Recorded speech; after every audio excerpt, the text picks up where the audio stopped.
الحمدللہ نحمده ونستعینه ونستغفره ونؤمن به ونتوکل علیہ ونعوذ باللہ من شرور انفسنا ومن سیئات اعمالنا من يهده الله فلا مضل له ومن يضلله فلا هادي له ونشهد أن لا إله إلا الله وحده لا شريك له ونشهد أن سيدنا ومولانا محمدا عبده ورسوله أما بعد فأعوذ بالله من الشيطان الرجيم بسم الله الرحمن الرحيم اولئک کتب فی قلوبہم الایمان صدق اللہ العلی العظیم وصدق رسولہ النبی الکریم ونحن علی ذلک لمن الشاہدین والشاکرین والحمد للہ رب العالمین۔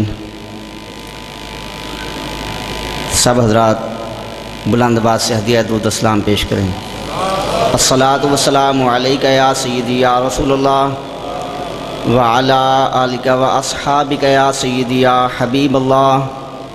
الصلاۃ والسلام علیک یا سیدی یا رسول اللہ وعلی آلک و اصحابک یا سیدی یا رحمۃ للعالمین۔ حمد و صلوات کے بعد ذی وقار علماء کرام، مشائخ اعظام، عوام اہل سنت، الحمدللہ آستانہ عالیہ محدث اعظم پاکستان رحمۃ اللہ تعالی علیہ کے سائے میں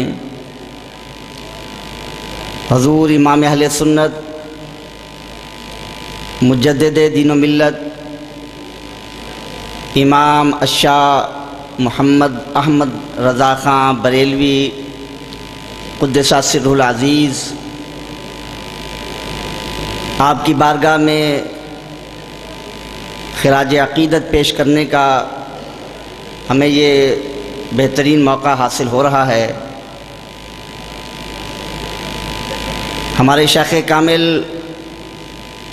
سیدی و سندی و مرشدی جگر گوشہ محدث اعظم پاکستان حضور سیدی قاضی ابو الفیض محمد فضل رسول حیدر رضوی دامت برکاتہم العالیہ آپ کی زیر سرپرستی اور سیدی و سندی شہزادہ پیر طریقت پروردہ آغوش ولایت حضرت صاحبزادہ والا شان قاضی محمد فیض رسول رضوی دامت برکاتہم العالیہ آپ کی زیر صدارت اس پاک کی اس تقریب میں ہم حاضر ہیں۔ تو یہ شیخ کامل کا کرم ہے کہ مجھے یہ موقع ملا اور مجھے یہ حکم دیا گیا کہ کنز الایمان کے حوالے سے چند ایک باتیں عرض کی جائیں۔ سنی رضوی جامع مسجد کے جمعۃ المبارک کے 3 خطبات میں اسی موضوع پہ میں نے بیان کیا، تو آج وقت کی نزاکت کے پیش نظر بطور خلاصہ چند ایک باتیں عرض کروں گا۔ ترجمہ قرآن کنز الایمان، ایمان کا خزانہ یہ کیسے لکھا گیا؟ قرآن مجید کا ترجمہ کیا جائے، علماء کرام اس بات کو جانتے ہیں کہ قرآن مجید کا ترجمہ کرنا کوئی آسان کام نہیں ہے۔ پورے علوم دینیہ، علوم عقلیہ اور نقلیہ، ان کے قوانین کو سامنے رکھا جائے، قرآن مجید کی تمام آیات کو سامنے رکھا جائے، نبی پاک علیہ الصلوۃ والسلام کی احادیث طیبہ کو سامنے رکھا جائے اور یہ 14 صدیوں میں علوم دینیہ پہ جو کام ہوا،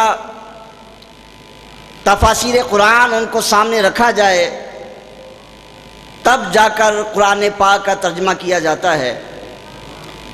ایک فرد واحد ہے، جب ترجمہ لکھ رہا ہے، کوئی کتاب پاس نہیں ہے، جیسے حافظ قرآن پڑھتا ہے، ہمارے امام اسی طرح قرآن کا ترجمہ لکھوا رہے ہیں، تو یہ کیسے لکھا گیا؟ عربی کا مقولہ ہے الفضل ما شاہدت بہل اعداء، شان اور فضیلت وہ ہے جس کو دشمن بھی تسلیم کریں۔ میرے پاس ایک رسالہ موجود ہے، ایک دیوبندی عالم نے یہ سوال اٹھایا، اس نے کہا کہ میں نے فتاوی رضویہ کا مطالعہ کیا، ہزاروں کتابوں کے حوالے موجود ہیں، یہ سارے حوالے کسی بہت بڑی لائبریری میں بیٹھ کر لکھے جا سکتے ہیں۔ اس نے کہا جہاں تک میری معلومات کا تعلق ہے، ہندوستان میں، پورے ہندوستان کے اندر ایسی کوئی عظیم لائبریری موجود نہیں ہے۔ تو اس نے کہا کہ پھر امام احمد رضا نے یہ فتاوی رضویہ کیسے لکھ دیا؟ تو خود ہی جواب دیتا ہے، اس نے کہا کہ میں یہ بات برملا کہتا ہوں کہ حقیقت یہی ہے کہ 14 صدیوں کی جو تفاسیر تھی، جو سارے علوم تھے، اللہ نے امام احمد رضا کے سینے میں محفوظ کر دیے تھے، وہ ساری کتابیں ان کو یاد تھی اور وہ زبانی ان کتابوں کو لکھتے رہے، ان کے حوالے بیان کرتے رہے۔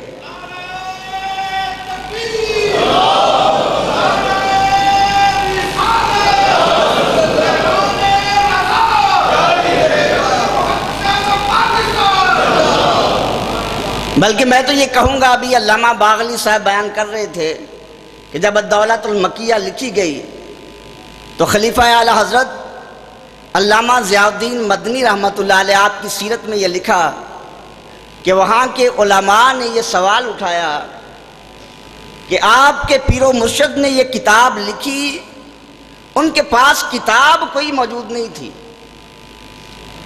اکیلے تھے، وطن سے دور تھے، تو یہ کتاب کیسے لکھی گئی؟ فرمایا کہ میں بریلی شریف حاضر ہوا، امام اہل سنت کی بارگاہ میں عرض کیا، حضور علماء سوال اٹھا رہے ہیں، یقین نہیں کر رہے۔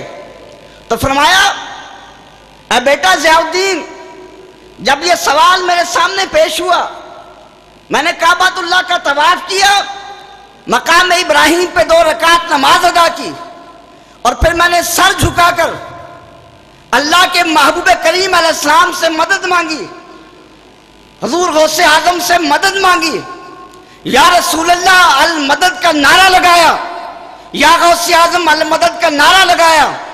فرمایا جب نگاہ اٹھائی، کعبۃ اللہ کے دروازے کو دیکھا، امام الانبیاء جلوہ فرمائے ہیں، مولا علی کائنات شیر خدا دائیں جانب ہیں، حضور غوث اعظم محبوب سبحانی بائیں جانب ہیں۔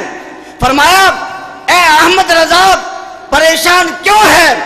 کتاب میں بولتا چلا جاتا ہوں، لکھنا تیرا کام ہے، لکھوانا میرا کام ہے۔ تو یہ ترجمہ قرآن کنز الایمان بھی ہمارا وجدان یہی کہتا ہے، اسی طرح مارز وجود میں آیا۔ اس کو اگر تفصیل سے بیان کیا جائے، یاد گھنٹہ اس کا متحمل نہیں ہے۔ جمعہ کے اندر بھی میں نے بتایا، پشاور سے کتاب شائع ہو رہی ہے، قریباً 1500-1600 صفحات پہ مشتمل 2 جلدیں آ چکی ہیں، اور ایک ایک آیت کنز الایمان قرآن پاک کی ایک ایک آیت کا دیگر تراجم کے ساتھ تقابلی جائزہ لیا گیا۔ تو ان میں سے چند ایک مثالیں عرض کرتا ہوں۔ ابتدا وہی مشہور بات ہے، آپ بھی جانتے ہیں، حصول برکت کے لیے وہاں سے بسم اللہ سے آغاز کرتا ہوں۔ اللہ کے محبوب علیہ الصلوۃ والسلام نے ارشاد فرمایا، یہ حدیث پاک ہے، اور درس نظامی کے طلباء کو یہ ازبر ہوتی ہے، یاد ہوتی ہے، کل امر ذی بالن لم یبدا فیہ بسم اللہ فہو ابتر۔ فرمایا کہ جس عظمت والے کام کے شروع میں اللہ کا نام ذکر نہ کیا جائے وہ کام بے برکت ہوتا ہے۔ اللہ کے محبوب علیہ السلام یہ حکم دے رہے ہیں ہر کام کے آغاز سے پہلے اللہ کا نام ذکر کرو۔ اللہ نے قرآن مجید کے آغاز میں بسم اللہ الرحمن الرحیم ذکر کی۔ اب تراجم اٹھائیں، اشرف علی تھانوی دیوبندی کا ترجمہ دیکھیں، عبد الماجد دریابادی کا ترجمہ دیکھیں، مولوی مودودی کا ترجمہ دیکھیں، فتح محمد جالندری کا ترجمہ دیکھیں، مختلف الفاظ کے ساتھ وہ یہی ترجمہ کر رہے ہیں، شروع کرتا ہوں اللہ کے نام سے۔ لفظ شروع پہلے ذکر کیا، لفظ اللہ کسی کو پہلے ذکر کرنے کی توفیق نصیب نہ ہوئی۔ محبوب فرما رہے ہیں کہ جو عظمت والا کام اس کے شروع میں اللہ کا نام نہ لیا جائے وہ بے برکت ہوتا ہے، ناقص ہوتا ہے۔ تو قرآن کا ترجمہ کر رہے ہیں مگر شروع میں کسی کو یہ توفیق نہ ہوئی کہ اللہ کا نام ذکر کرتے۔ یہ توفیق اگر ملی اور یہ سعادت اگر حاصل ہوئی تو ہمارے امام احمد رضا کو حاصل ہوئی۔ ترجمہ کیا اللہ کے نام سے شروع۔ اب جو بات میں آپ کو سمجھانا چاہتا ہوں آپ نے ترجمہ کر دیا، اور اب جو نئے مترجمین ہیں چاہے وہ کسی مسلک سے تعلق رکھتے ہیں، اگر ان میں کچھ شرم و حیا ہے وہ جب ترجمہ کرتے ہیں ہمارے امام والا ترجمہ کرتے ہیں، وہ بھی اس بات کو مانتے ہیں کہ ترجمہ یہی صحیح ہے۔ اب چاہیے تو یہ تھا کہ مانا جاتا، آپ کا شکریہ ادا کیا جاتا کہ ہمارے امام نے، امام احمد رضا نے پوری امت کی رہنمائی کی، قرآن پاک کی صحیح ترجمانی کی، لیکن مانا نہیں، اعتراض کر دیا۔ اعتراض کیا کیا کہ تم یہ کہتے ہو کہ ہمارے مولویوں نے لفظ اللہ شروع میں ذکر نہیں کیا، تو قرآن میں بھی تو لفظ اللہ نہیں ہے۔ قرآن میں کیا ہے؟ بسم اللہ، پہلے لفظ اسم ہے بعد میں لفظ اللہ ہے۔ تو جب قرآن میں بھی اللہ کا نام پہلے نہیں ہے تو اگر ہمارے مولویوں نے پہلے ذکر نہیں کیا تو یہ قرآن کی کیا مخالفت ہوئی؟ اب اس سوال کا جواب بھی میں ہمارے امام کی زبان سے دیتا ہوں، اور آپ نے یہ جواب کب دیا؟ ابھی آپ سن رہے تھے، علامہ ارشد رضوی صاحب بھی بیان کر رہے تھے، علامہ باغلی صاحب بھی۔ 6 سال کی عمر ہے امام احمد رضا کی، آپ نے تقریر فرمائی میلاد النبی کے جلسے پہ 6 گھنٹے کا خطاب کیا۔ اسی خطاب کے اندر اس سوال کا جواب موجود ہے، وہ بسم اللہ کے جو نکات بیان کیے اسی کے اندر اس سوال کا جواب موجود ہے کہ لفظ اللہ سے پہلے اسم کیوں آ گیا، حالانکہ محبوب کا حکم یہ ہے کہ پہلے لفظ اللہ کا نام ذکر کرو۔ اس کے علمی جوابات ہیں، ان کی طرف میں نہیں جا رہا، تو یہ ایک نقطہ محبت کا وہ عرض کر رہا ہوں امام احمد رضا کے فیضان سے۔ فرمایا کہ لفظ اسم اللہ یہ نبی پاک کا نام ہے۔ نبی پاک علیہ السلام کے جو نام ہیں ان میں سے ایک نام ہے اسم اللہ، آپ اللہ کا اسم ہیں۔ نبی پاک علیہ السلام اللہ کا اسم کیسے ہیں؟ فرمایا کہ اسم ایک، اس کا معنی وسم سے بنا، اسم کا معنی علامت۔ علامت وہ ہوتی ہے جس کو دیکھ کر وہ علامت والی چیز کی پہچان آ جائے۔ دھواں آگ کی علامت ہے، دھوئیں کو دیکھا آگ کے وجود کا پتہ چلا۔ خوشبو یہ پھول کی علامت ہے، خوشبو سونگی پھول کے وجود کا علم آ گیا۔ فرمایا کہ پوری کائنات کے اندر اللہ کی قدرت کے دلائل موجود ہیں، اللہ کی حکمت کے دلائل موجود ہیں، اللہ کی شانوں کے مظاہر موجود ہیں، لیکن خالق کائنات نے پوری کائنات میں ایک ایسی ہستی بنائی جس کا نام محمد مصطفیٰ رکھا۔ اللہ نے اپنے سارے کمالات محمد مصطفیٰ کی ذات میں جمع کر دیے۔ اے لوگوں، اگر خدا کو دیکھنا ہے محمد مصطفیٰ کو دیکھ لو، اگر خدا کو پہچاننا ہے محمد مصطفیٰ کو پہچانو، آپ کے در سے خدا ملے گا۔ فرمایا کہ من رآنی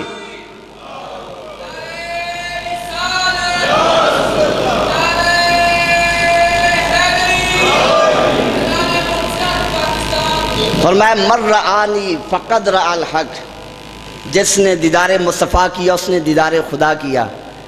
تو اللہ نے اپنے نام سے پہلے اسم ذکر کیا، محبوب کا نام ذکر کیا اور بتا دیا اے دنیا والو سن لو، میری توحید، مجھ پہ ایمان، میری محبت یہ کبھی قابل قبول نہیں ہوگی جب تک دامن مصطفیٰ نہیں تھامو گے۔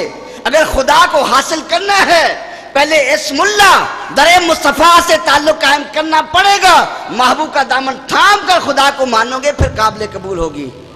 اگر محبوب کو چھوڑ دیا پھر اللہ اللہ کہتے رہو۔ فرمایا قل ہو واللہ احد، اے محبوب آپ اپنی زبان سے اعلان کر دیجئے وہ اللہ ایک ہے۔ یہ نہیں فرمایا یا ایھا الناس انی انا اللہ، انا واحد انا احد، اے لوگوں میں خدا ہوں، میں ایک ہوں، میں اللہ ہوں۔ نہیں، فرمایا محبوب تم بتا دو تاکہ تمہاری زبان سے سن کر جو مانے گا تو وہ ایمان والا بنے گا۔ اگر در مصطفیٰ کو چھوڑ دے گا پھر ایمان حاصل نہیں ہو سکتا۔ آگے چلیں، الف لام میم ذالک الکتاب، ذالک، اب یہاں بھی ترجمے اٹھائیں، چاہے دیوبندیوں کا حکیم الامت مولوی اشرف علی تھانوی ہے، جماعت اسلامی کا بڑا مولوی مودودی ہے، فتح محمد جالندری ہے، یہ بڑے بڑے نام ہیں ان کے تراجم اٹھائیں، کیا ترجمہ کیا؟ یہ کتاب، حالانکہ عربی علوم حاصل کرنے والا ابتدائی طالب علم بھی یہ جانتا ہے، یا جو بھی کوئی بیٹھا ہوگا عربی پڑھنے والا وہ جانتا ہے کہ ذالک کا معنی یہ نہیں ہوتا، ذالک کا معنی ہوتا ہے وہ، کیونکہ عربی زبان بڑی وسیع ہے۔ ذالک یہ ایک کلمہ نہیں ہے، 3 کلمے ہیں، ایک ذا، ایک لام اور ایک کاف، تینوں کے الگ الگ معنی ہیں۔ ان میں ایک لام ہے، لام کا معنی کیا ہے؟ تبعید، لام کا معنی تبعید، دور کرنا۔ اگر کوئی چیز قریب ہو اس کے لیے ہاذا ذکر کیا جائے گا، یہ ہاتھ قریب ہے، ہاذا یدی، ہاذہ یدی، یہ میرا ہاتھ ہے۔ دروازہ دور ہے، کہیں گے ذالک الباب، وہ دروازہ۔ تو ذالک اس میں اشارہ دور کے لیے ذکر کیا جاتا ہے۔ قرآن تو قریب ہے، ہمارے سامنے ہے، مومن کے سینے میں ہے، مگر اللہ ذالک اس میں اشارہ بعید والا ذکر کر رہا ہے۔ اب ان مترجمین کی عقل پہ پردہ پڑ گیا، کیونکہ ایمان چلا جائے تو عقل ماری جاتی ہے، ان کی مت ماری گئی، ان کی عقل پہ پردہ آ گیا، وہ اس نقطے کو حاصل نہیں کر سکے۔ تفسیر ساوی جو تمام مدارس نظامیہ ان کے اندر جلالین پڑھانے والے اس کا مطالعہ کرتے ہیں، وہ اٹھا کے دیکھیں، مختصر المعانی اٹھا کر دیکھیں، علامہ ساوی نے لکھا، علامہ تفتازانی رحمۃ اللہ علیہ نے لکھا، اس کی وجہ لکھی، فرمایا کہ تنزیل اللہ بود مسافت ہی رفعت محلے ہی منزلت مسافت بود ہی، فرمایا کہ ایک چیز مکان کے اعتبار سے دور ہوتی ہے، ایک چیز کا مرتبہ بلند ہوتا ہے، جس طرح ایک چیز سینکڑوں میل دور ہے اس کو ہم حاصل نہیں کر سکتے، اور جس کا مقام بلند ہو وہ بھی دور ہوا کرتی ہے، اس کو بھی ہم حاصل نہیں کر سکتے۔ تو امام اہل سنت فاضل بریلوی رحمۃ اللہ علیہ نے اس نقطے کو سامنے رکھ کر بتایا کہ لوگوں ذالک الکتاب کا معنی کیا؟ وہ بلند رتبہ کتاب۔ فرمایا قرآن اگرچہ سامنے موجود ہے، قریب موجود ہے، تمہارے سینے میں موجود ہے، لیکن قرآن کی شان اتنی بلند ہے بڑے بڑے عقل والے بھی آ جائیں وہ عاجز آ جاتے ہیں، قرآن کے مقام کو حاصل نہیں کر سکتے۔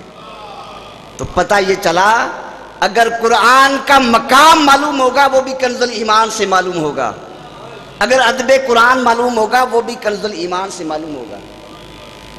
میں صرف اختصار کے ساتھ وقت کی نزاکت کے پیش نظر بات کر رہا ہوں۔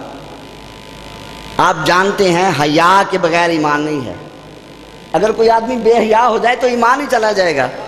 بے حیا باشد حج خواہی کن، جب بے حیا ہو جائے جو چاہے کرتا رہے۔ لیکن وہ مترجمین جب ایمان سے خالی ہوئے، العیاذ باللہ اتنی بے حیائی کی کہ قرآن مجید میں بے حیائی کا ارتکاب کر دیا، ترجمہ قرآن میں بے حیائی کا ارتکاب کیا۔ اب اس کی ایک میں مثال پیش کرتا ہوں، کئی مثالیں موجود ہیں قرآن پاک میں۔ حضرت لوط علیہ السلام کا واقعہ بیان کیا۔ حضرت لوط علیہ السلام کی بارگاہ میں فرشتے حاضر ہوئے عذاب نازل کرنے کے لیے حسین لڑکوں کی شکل میں۔ قوم لوط بدفعلی کے ارادے سے آپ کے مکان پہ اکٹھی ہوئی، تو حضرت لوط علیہ السلام نے قوم کو جو جواب دیا اللہ کے پاک قرآن نے نقل کیا، فرمایا قالا یا قوم ہؤلاء بناتی، اے میری قوم یہ میری لفظی معنی، اے میری قوم یہ میری بیٹیاں ہیں۔ یہ ترجمے کرنے والے اشرف علی تھانوی وغیرہ مودودی وغیرہ انہوں نے ترجمہ کیا کہ حضرت لوط علیہ السلام نے فرمایا اے لوگو، اے قوم والو، ان لڑکوں کو کچھ نہ کہو، بدفعلی کا خیال ان لڑکوں کے ساتھ نکال دو، یہ میرے مہمان ہیں۔ الیاذ باللہ اگر کچھ کرنا ہے تو یہ میری بیٹیاں حاضر ہیں۔ اب آپ بتاؤ، ایمان سے بتاؤ، میں آپ کے ایمان کو آواز دوں گا، غیرت کو آواز دوں گا۔ کیا کوئی آدمی یہ گوارا کرے گا؟ اس کے گھر میں مہمان آئے ہیں، کوئی ان پہ حملہ کر رہا ہے، وہ اپنے مہمانوں کو بچانے کے لیے اپنی بیٹیوں کی عزت کو پیش کر دے؟ یہ کوئی بھی گوارا نہیں کرے گا، ہم میں سے بھی کوئی گوارا نہیں کرے گا۔ ہم ایک ادنا امتی ہیں۔ اللہ کے نبی علیہ السلام کی شان تو بڑی بلند و بالا ہے، اللہ کے نبی علیہ السلام یہ گوارا کر سکتے ہیں ان لڑکوں کو بچانے کے لیے، مہمانوں کو بچانے کے لیے اپنی بیٹیاں پیش کر دیں؟ اگر قانون کو دیکھتے، عربی لغت کے جو عربی گرامر کے اصول ہیں، حضرت لوط علیہ السلام کی دو بیٹیاں تھیں، ایک کا نام زنتا، ایک کا نام زورا، اور عربی پڑھنے والے السلام الیاذ باللہ اپنی بیٹیوں کے متعلق فرما رہے تھے، ہاؤلائے نہ فرماتے، یہ بھی جمع کا ہے، آپ ہاتان فرماتے، اور بنات نہ فرماتے، بنتان فرماتے، تسنیہ کا ذکر کرتے، لیکن اللہ کے نبی علیہ السلام نے فرمایا ہاؤلائے بناتی۔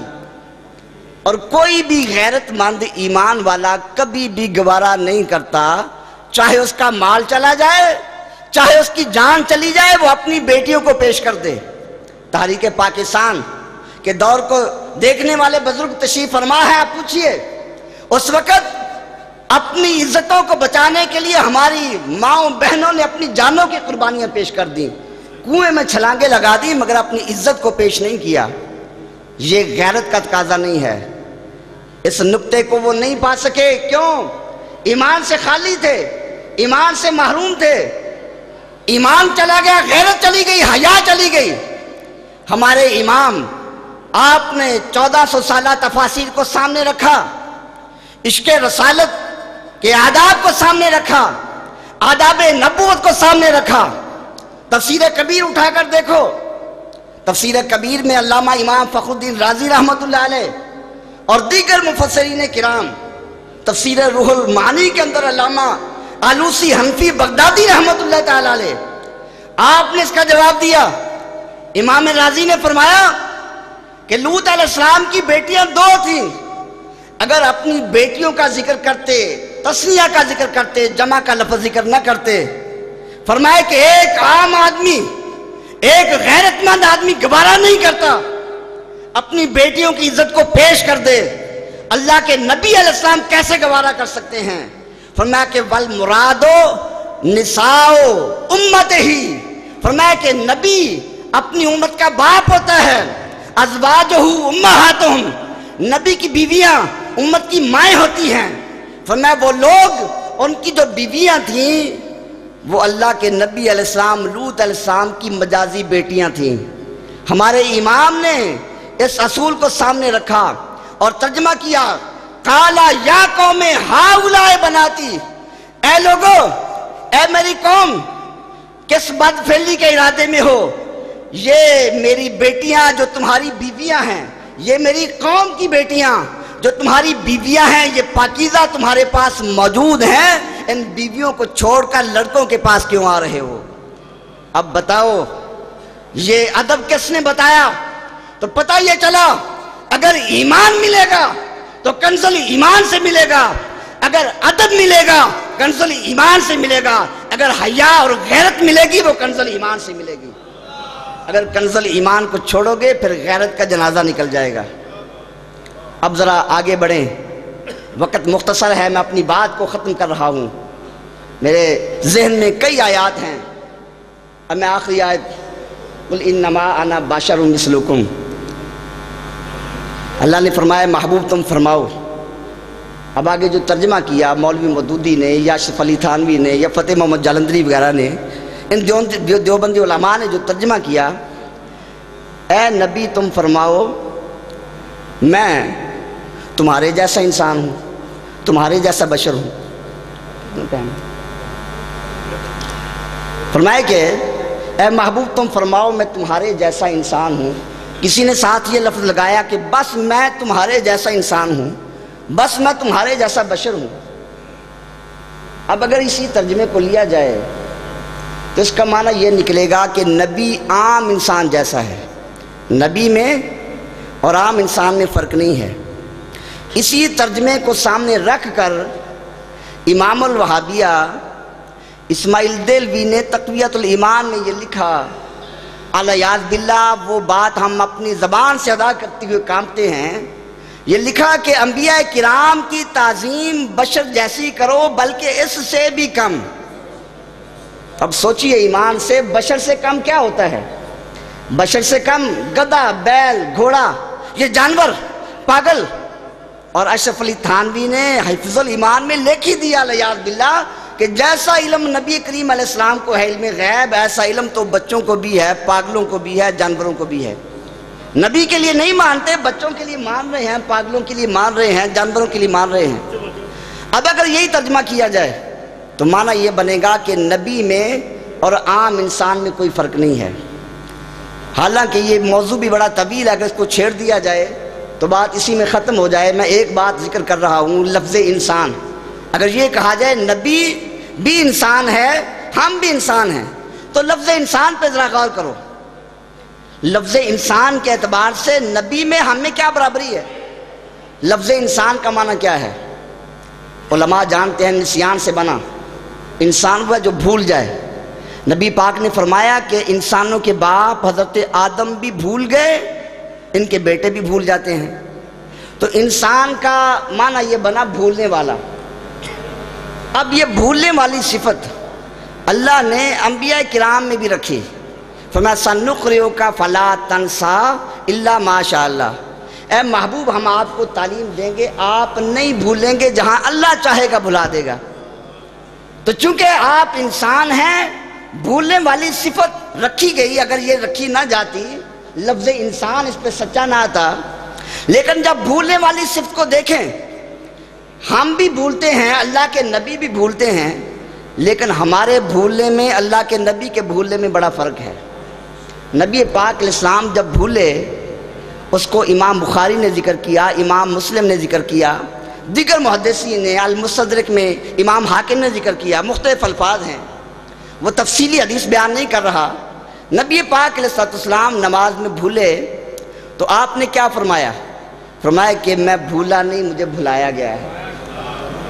بھولتے ہم بھی ہیں، بھولتے نبی بھی ہیں، لیکن ذرا فرق دیکھو، ہم بھول جائے یہ نقصان ہے، ہم بھول جائے یہ کمزوری ہے، ہم بھول جائے کہا جائے گا اس کا حافظہ کمزور ہے، ہم بھول جائے اسے عیب کہا جائے گا، مگر قربان جائیں ہمارے آقا و مولا کریم علیہ السلام کی ذات پاک پر، آپ جب بھولتے ہیں وہ عیب نہیں ہے، بلکہ وہ شریعت کا قانون بن جاتا ہے، وہ حکم خدا بن جاتا ہے، قانون خدا بن جاتا ہے۔ تو بھولنا بظاہر عیب ہے، لیکن آپ انسان ہیں، آپ بھی بھول رہے ہیں، ہم بھی بھول رہے ہیں، مگر ہمارا بھولنا یہ نقصان ہے، اللہ کے نبی کا بھولنا یہ قانون شریعت بن جاتا ہے۔ اور پھر جب بھولتے ہیں کیا ہوتا ہے؟ ہم بھول جائیں تو توجہ کسی اور چیز کی طرف چلی جاتی ہے۔ ہم نماز پڑھتے ہیں، ہماری نمازیں ایسی ہوتی ہیں، نماز میں سب چیزوں کا خیال آتا ہے۔ ایک دکاندار کہنے لگا کہ فجر زور عصر کی نماز تو چھوٹ جاتی ہے، لیکن عشاء کی نماز کبھی قضا نہیں کرتا، کیونکہ جب میں عشاء کی نماز پڑھتا ہوں سارا دن جو حساب کتاب بھول گیا ہوتا ہے وہ نماز میں مجھے یاد آ جاتا ہے۔ تو ہماری نمازیں ایسی ہیں کہ نماز پڑھ رہے ہیں، بچوں کا خیال ہے، کاروبار کا خیال ہے، وہ حساب کتاب کر رہے ہیں۔ تو جب ہماری توجہ اللہ کی بارگاہ سے ہٹے گی، دنیا کی طرف جائے گی، ہم بھول جائیں گے۔ مگر نبی کیسے بھولتے ہیں؟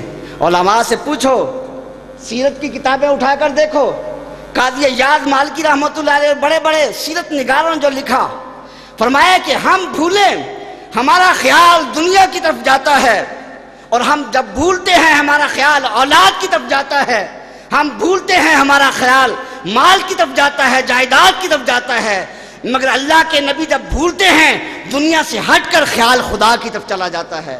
آپ خدا کی محبت میں محو ہو جاتے ہیں اور پھر ہر چیز کو بھول جاتے ہیں۔ یہ اللہ کے نبی علیہ السلام کی شان ہے۔ تو لفظ انسان کا جو معنی ہے اسی پہ اگر غور کریں تو ہم انسان ہونے میں بھی نبی جیسے نہیں ہیں۔ انسان بھولنے والا، نبی بھی بھولتے ہیں، ہم بھی بھولتے، ان کا بھولنا کمال ہے، ہمارا بھولنا عیب ہے۔ تو ان لوگوں نے جو ترجمہ کیا، نبی کو عام انسان کی صف میں کھڑا کر دیا۔ اللہ کے نبی میں عام انسان میں کوئی فرق نہیں ہے، لیکن ہمارے امام فاضل بریلوی رحمۃ اللہ تعالیٰ علیہ، آپ نے قلم اٹھایا، آپ نے جو ترجمہ کیا، فرمایا کہ اے محبوب تم فرماؤ ظاہری صورت بشری میں تم جیسا ہوں، صرف ظاہر کے اعتبار سے کہ تمہارے بھی دو ہاتھ ہیں، تمہاری بھی دو آنکھیں، یہ صرف ظاہر کے اعتبار سے برابری اور مماثلت ہے، حقیقت سے اس کا کوئی تعلق نہیں ہے۔ اب مسئلہ تو حل ہو گیا، چاہیے تھا کہ مان لیتے، تسلیم کر لیتے، لیکن انہوں نے پھر سوال اٹھا دیا کہ تم امام کی تعریف کر رہے ہو، مبالغہ کر رہے ہو، ہمارے امام بڑے عالم ہیں، بڑے علامہ ہیں۔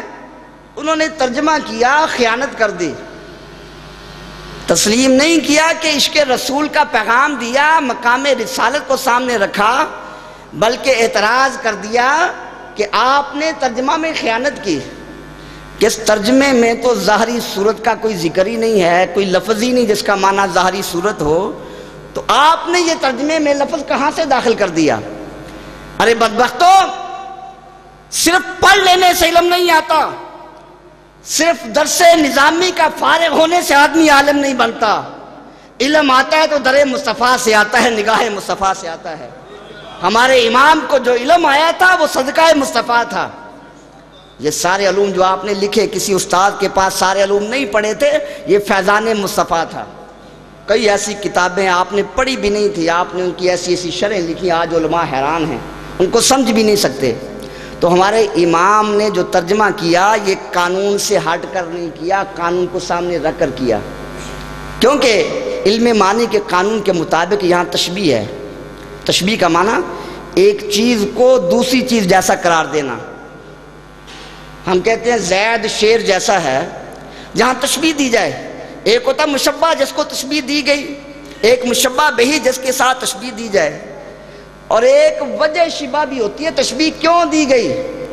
زید شیر جیسا ہے، کیوں؟ بہادری میں، شیر بھی بہادر ہے، زید بھی بہادر ہے۔ زید گدھے جیسا ہے، کیوں؟ گدھا بے وقوف ہے، زید بھی بے وقوف ہے۔ تو تشبیہ میں کوئی نہ کوئی وجہ شبہ ہوا کرتی ہے۔ اب یہاں لفظوں میں وجہ شبہ نہیں تھی، ہمارے امام نے دیکھا، غور کیا، ظاہری لفظوں میں نہیں تھی، لیکن آپ نے سارے علوم کو سامنے رکھا، آداب رسالت کو سامنے رکھا، لفظ بشر پہ غور کیا۔ آپ اٹھا کر دیکھیں مفردات امام راغب اور دیگر لغات کتب لغات، فرمایا کہ لفظ بشر باشارتن سے بنا۔ باشارتن ظاہری چمڑے کو کہتے ہیں، ظاہری صورت کو کہتے ہیں۔ باقی جانور ہیں ان کے چمڑے پہ بال ہوتے ہیں، چمڑا ظاہر نہیں ہوتا۔ انسان کا چمڑا ظاہر ہے، اس لیے انسان کو بشر کہا جاتا ہے۔ تو بشر کا معنی ظاہری صورت بشری والا۔ تو جب کسی لفظ پہ کوئی حکم لگایا جائے تو اس کا جو وہ ماخذ اشتقاق، وہ حکم کی علت ہوا کرتا ہے۔ کہتے ہیں چور کے ہاتھ کاٹو، کیوں کاٹو؟ وہ چوری کرتا ہے۔ تو ظاہری صورت بشری والا جو ہے وہ تم جیسا ہے، کیوں تم جیسا ہے؟ وہ ظاہری صورت بشری کے اعتبار سے۔ تو خود لفظ بشر کے اندر وہ معنی موجود تھا، وہ ترجمہ موجود تھا۔ ہمارے امام فاضل بریلوی رحمۃ اللہ تعالیٰ علیہ، آپ نے فضل مصطفیٰ سے، نگاہ مصطفیٰ سے وہ جو پوشیدہ معنی تھا اس کو سامنے لا کر بیان کر دیا اور بتا دیا کہ نبی کی شان اور ہے، غلام کی شان اور ہے، کوئی محبوب کے برابر نہیں ہو سکتا۔ اللہ کے محبوب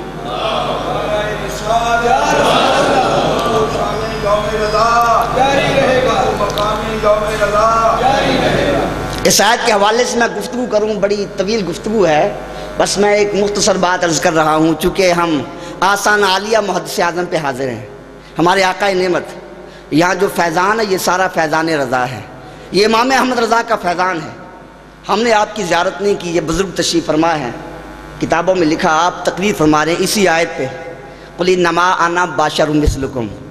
آپ نے بڑے نکات بیان کیے، فرمایا علماء شریعت نے اس کا ایک جواب دیا، علماء طریقت نے اس کا ایک جواب دیا، علماء معرفت نے اس کا ایک جواب دیا، علماء حقیقت نے اس کا ایک جواب دیا۔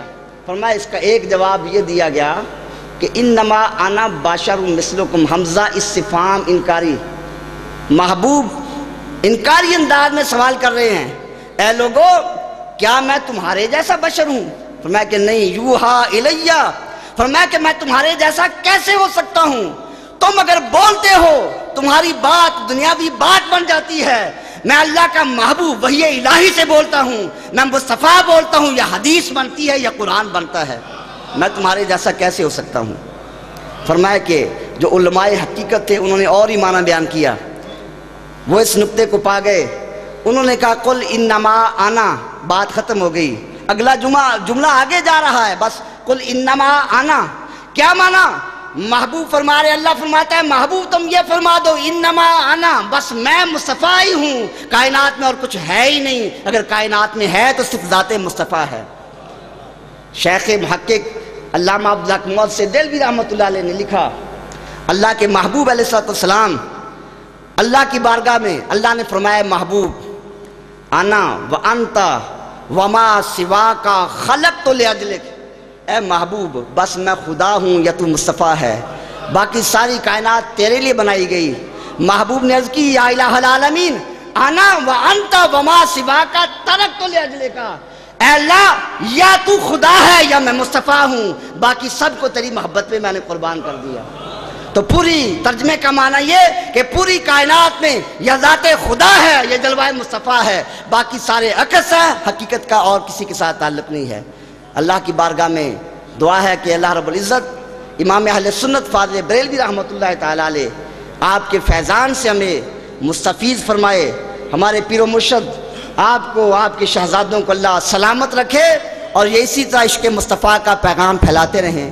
وآخر دعوانا الحمدللہ رب العالمین۔